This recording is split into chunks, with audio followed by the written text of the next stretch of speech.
भरत भावी प्रबल, बिलख कहो मुनिनाथ।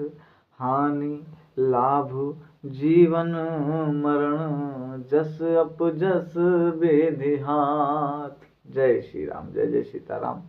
मित्रों, सखाओं, सभी बड़े जन छोटे जन को, सभी को राम राम, जय जय सीताराम। रामचरितमानस की बड़ी सुंदर सी चौपाई मिली और बहुत ही अच्छा लगा इस चौपाई का, उस वृतांत को पढ़ के, और बहुत ही सुंदर लगा। जय जय सीताराम। सभी बड़े जन छोटे जन को, सबको राम राम। देखिए, विचार बहुत बड़ा होता है, विचारों में बहुत बड़ी ताकत होती है। और तुलसीदास जी वर्णन करते हैं कि बिनु सतु संग विवेक न होई, राम कृपा बिनु सुलभ न सोई। सट सुधरहि सत संगति पाई, पारस परस कुधात सुहाई। एक और बात कहते हैं कि होय विवेक मोह भ्रम भागा, तब रघुनाथ चरण अनुरागा।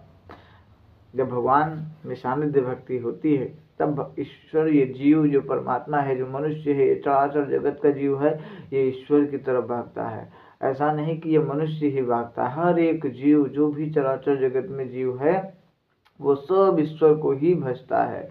बस उसकी भाषा और भाव अलग होती है, और भगवान की कोई भाषा नहीं होती। चलिए, वशिष्ठ जी भरत जी को समझा रहे हैं क्या कि सुनोहु भरत भावी प्रबल, बिलख कहो मुनिनाथ। हानि लाभ जीवन मरण, जस अपजस विधि हाथ। हम लोग कहते हैं कि हमारे हाथ में सारी दुनिया की सारी चीजें हैं, भगवान ने सब कुछ हमको दे दिया, सब कुछ दे दिया, इस दुनिया का हर चीज दे दिया, कोई भी चीज बाकी नहीं रखता। आजकल दुनिया कहाँ से कहाँ जाए, लेकिन 6 चीजें भगवान ने अपने आप में रोक रखी हैं। वो 6 चीजें मनुष्य के हाथ में नहीं है। क्या कि हानि लाभ जीवन मरण, जस अपजस विधि हाथ। हानि लाभ जीवन मरण, जस अपजस विधि हाथ। भगवान ने सारी शक्तियां दी, सब कुछ दे दिया, लेकिन ये 6 चीजें अपने पास रोक के रखती हैं। इसीलिए कहते हैं कि भगवान हमको कठपुतली की तरह नचा रहा है, मेन डोर तो उसके हाथ में है ना। इसीलिए हानि लाभ जीवन मरण, जस अपजस विधि हाथ। देखिए, हानि लाभ, कोई आप कार्य करते हैं, उसमें फायदा होगा कि नुकसान, ये आपके हाथ में नहीं है। आप कोई भी कार्य करते हैं, उसमें फायदा होगा, हानि होगी कि लाभ होगा, ये आपके हाथ में नहीं है, ये ईश्वर के हाथ में है, ये परमात्मा के हाथ में है। जीवन मरण, आपका जीवन कब हुआ ये आपने नहीं डिसाइड किया, आप कब मरेंगे ये आप नहीं डिसाइड करेंगे, ये परमात्मा डिसाइड करेगा। जीवन मरण, हानि लाभ जीवन मरण, कब आप आए हैं और कब आपको जाना है, ये आपके हाथ में नहीं। आप नहीं तय कर सकते कि आप कब जाएंगे। जब ईश्वर तय होगा, ईश्वर की डेट जो होगी, उसी डेट को आप इस संसार से जाएंगे। हानि लाभ जीवन मरण, जस अपजस विधि हाथ। इस संसार में आपकी कीर्ति रह जाएगी, आप कीर्ति रह जाएगी, जस रह जाएगा, आप यश रह जाएगा। आपने क्या काम किया संसार में, संसार उसी का गुणगान करेगा। आप संसार में यश पाएंगे कि अपयश पाएंगे, संसार आपको कैसे देखेगा, किस तरह, किस नजरिए से देखेगा। आप संसार में अच्छा काम करके जाएंगे, लोग आपका यश का गान करेंगे। जैसे विवेकानंद जी, महाराणा प्रताप, भगत सिंह, ये लोग यश के पात्र हुए, और आपको जीवन कैसा रहा। आपको जीवन में लोग अपयश देंगे, कुछ सालों के बाद भूल जाएंगे, कैसे रहेंगे, ये भी आपके हाथ में नहीं है, ये परमात्मा के हाथ में है।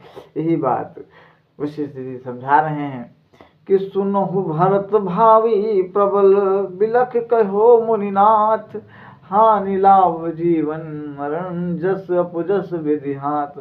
इसीलिए ईश्वर को इसीलिए मनुष्य मानता है, क्योंकि मेन डोर तो ईश्वर के हाथ में है, मेन डोर तो हमारे राम जी के हाथ में है। इसीलिए मेन कमान उन्होंने अपने हाथ में ले रखी है। आप कितना भी बुद्धि लगा लीजिए, कितना भी दिमाग लगा लीजिए, कितना भी, कभी कभी जीवन में लोग बहुत सफलता हो जाते हैं, सफल हो जाते हैं, बड़ा अहंकार अभिमान हो जाता है, लेकिन भगवान उन्हें फिर से वहीं गिरा देता है, फिर से उन्हें वही चौखट पे ला के खड़ा कर देता, उस पात्र वो नहीं होते। इसीलिए कि चलिए, और एक और चौपाई, हाँ लाभ जीवन मरण जस अपजस विधि हाथ। इसीलिए ईश्वर पे भगवान का इन मनुष्यों का विश्वास बना हुआ है। अगर भगवान ये 6 चीजें अपने हाथ में नहीं रखते तो इंसान भगवान को मानता ही नहीं। वो भी हिरण्यकश्यप की तरह कहता मैं हूँ भगवान। हिरण्यकश्यप ने क्या वरदान मांगा था, मैं दिन में मरूं न रात में, न सुबह न शाम, साल के 365 दिन न मरूं। ब्रह्मा जी उनकी चालाकी जान गए। जैसे आपसे कोई कुछ मांगने आए भाई, और आपको पता हो इस कुल्हाड़ी का वो यूज क्या करेगा, जैसे कहे भाई आपको कुल्हाड़ी दो, और वही कुल्हाड़ी आपको मारने का प्लान हो उसका, तो क्या आप कुल्हाड़ी देंगे? वही ब्रह्मा जी से जब उसने वरदान मांगा भाई हमको अमर करो, तो ब्रह्मा जी तो जानते ही थे उसकी योजना क्या है, ये अमर हो जाएगा तो सबको प्रताड़ित कर लेते। ब्रह्मा जी ने कहा भाई कुछ और मांगो, चेंज करो मामला, अभी अमर वाला नहीं दे सकते, है कि नहीं। तो ब्रह्मा जी अब वो दिमाग लगाया, खूब दिमाग लगाया, सेंस लगाया, दिन में न मरूं, न शाम को मरूं, न सुबह मरूं, न शाम को मरूं, न साल के 365 दिन न मरूं, किसी ऋतु में न मरूं, न अस्त्र से मरूं, न शस्त्र से मरूं, न घर के अंदर मरूं, न घर के बाहर मरूं। ऐसा करके वरदान मांगा, है ना। चलिए कथा सुनाई देते हैं। तो घर के बाहर मांगा। अब साल भगवान ने कैसे मारा उसको, कैसे मारा। अब आप देखते हैं 4 साल में भगवान ब्रह्मा जी मीटिंग हुई, अरे आपने ऐसा वरदान दिया किस दिन मरेगा, किस दिन मरेगा ये हिरण्यकश्यप, है ना। तब ब्रह्मा जी ने कहा ऐसा करते हैं कि अब इतने दिन हैं, इतने नक्षत्र हैं, ग्रह हैं, सब में थोड़ा थोड़ा सा निकालते हैं, थोड़ा थोड़ा सा, है ना, थोड़ा थोड़ा सा निकालेंगे तो एक दिन बढ़ जाएगा। इसीलिए 4 साल में एक बार एक ऐसा दिन आता है, लीप ईयर, है ना, लीप ईयर कहते हैं उसको। और उसमें 1 फरवरी 29 तारीख की होती है, एक दिन बढ़ गया। तो जो 29 तारीख का दिन था, अब एक दिन साल के 365 दिन मरेगा नहीं, तो उसको मारने के लिए 366वां दिन बनाना पड़ेगा। तो 366वां दिन 29 फरवरी को बना। 29 फरवरी को आए, 29 फरवरी को भगवान आए, बड़ा विकराल रूप बना के, बड़ा भयंकर रूप बना के। प्रहलाद से पूछा हिरण्यकश्यप ने, कहाँ है तुम्हारे विष्णु, बड़े विष्णु विष्णु करते रहते हो, है ना। तो प्रहलाद ने कहा खंबे में है। कहीं खंबे में भगवान है? कहीं है, वो सर्वत्र है, सब जगह है, कहीं दीवार में है, कहीं दीवार में है, कहीं पत्ते में, सब जगह है, कहीं सब जगह, सर्वत्र विराजते भगवान, सब जगह। और जैसे ही खंभा तोड़ा, तीनों लोग हाहाकार में हो गए ना। चलिए कथा फिर कभी फिर सुनाई देते हैं। अब भगवान अवतरण हुए, को निकल आए धड़ाक, भीड़ बहुत भयंकर रूप, नाम नर थे, मनुष्य मान नहीं सकता, न नर थे न जानवर थे, आधा जानवर आधा शरीर, नरसिंह का अवतार हुआ भगवान का। पकड़े उनको, घर के चौखटी पे ले गए, बीच दरवाजे पे लेके गए। समय क्या था, कुबेरिया थी, ना सुबह था ना शाम था, दोनों समय का मिलन होने जा रहा था। वही समय कुबेरिया होती है, गोधली वाला होती है। वहीं पे भगवान ने उनको पकड़ा, जांग पे, न धरती पे थे ना आसमान में थे, जांग पे रखा, ना अस्त्र से न शस्त्र से, नाखून पकड़े, नाखून से चीर दिए। कहीं देख लो, कहीं दिन कौन सा है, 366वां दिन था, भगवान ने उनको वहीं मारा। इतना लोग दिमाग लगा डालते हैं, किसी तरह मैं मरूं नहीं, लेकिन भगवान अपने मारने का प्लान बना के रखते हैं कि हानि लाभ जीवन मरण जस अप जस विधि हाथ, हानि लाभ जीवन मरण जस अप जस विधि हाथ। इसीलिए भगवान पे सामने नतमस्तक होते हैं, सभी लोग झुक जाते हैं। एक दिन सबको भगवान तोड़ डालते हैं, दिखा देते हैं कि मैं भी कुछ हूँ, संसार मेरे बगैर नहीं चलता। हर जीव को, हर जीव जगत को ये बात भगवान दिखा देते हैं, चाहे वो जितना बड़ा अभिमानी हो, चाहे जितना बड़ा अहंकार हो। रावण तो ज्ञानी था, रावण तो पहले से जानता था कि राम जी सत्य हैं और राम जी के सानिध्यता से ही मोक्ष मिलना था, रावण को सब पता था।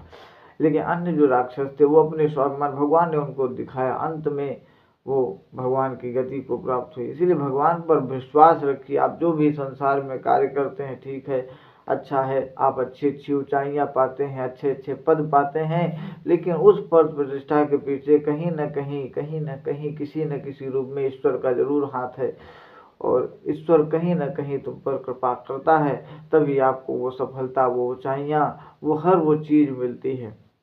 कि हानि लाभ जीवन मरण जस अप जस विधि हाथ, हानि लाभ जीवन मरण जस अप जस विधि हाथ। ईश्वर के अधीन रहिए, ईश्वर की कृपा संता भक्ति में रहिए।